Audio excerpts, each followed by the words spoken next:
Well, we have been telling you about the teacher shortage in New Jersey, and now the governor is forming a task force of 23 educators, putting them on a deadline to come up with some solutions.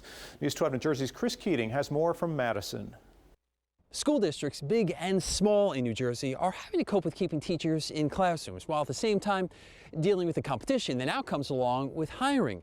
Here in Madison, where there are 6 schools in the district, well, the issues are much the same for the superintendent. It's tough out there, and again, it's wearing very hard on the teachers. We're very concerned about it. Mark Schwartz shared with us the realities of running a school district. As the superintendent of schools in Madison, he says when positions go unfilled, teachers are having to fill in. He says positions that used to bring in hundreds of candidates now garner only a few dozen.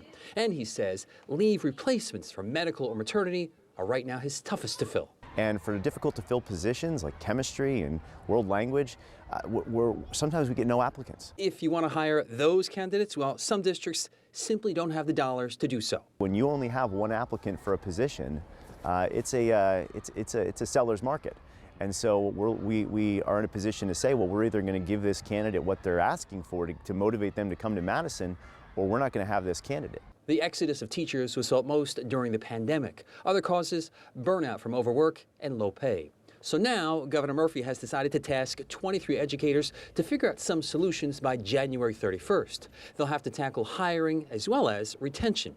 Some districts are already solving this problem. Large districts like Newark and Paterson have offered cash bonuses offering between $4,000 and $7,500 for new teacher hires. In Paterson, it's working. Since September, the district has hired 115 new teachers. If they hadn't brought on those employees, the vacancies would be 80% higher.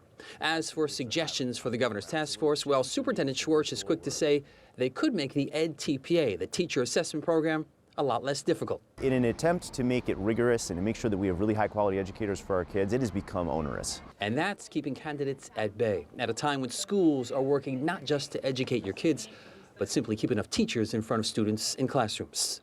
In Madison, I'm Chris Keating, News 12 New Jersey. Many districts also dealing with the shortage of substitutes. Some schools have had to increase pay for those part-time positions.